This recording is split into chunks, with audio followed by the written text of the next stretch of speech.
Hi havia una vegada un grup d'astròlegs que li van dir al seu rei que les estrelles deien que si volia que el seu nou palau li donés felicitat, era necessari que el construís emparedant viu un infant jueu.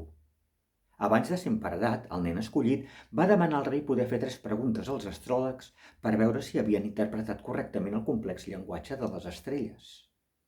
El rei no s'hi va oposar i el nen va fer les 3 preguntes. Què és el més lleuger, el més dolç i el més dur del món? Els astròlegs van trigar 3 dies a donar les seves respostes. El més lleuger és una ploma.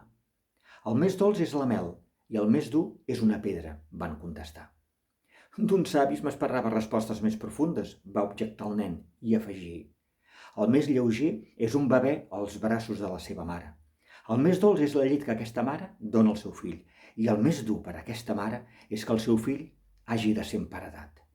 El rei va comprendre el missatge i admirar la saviesa del petit, per la qual cosa va ser tornat a la seva mare i els astròlegs van haver d'abandonar la cort.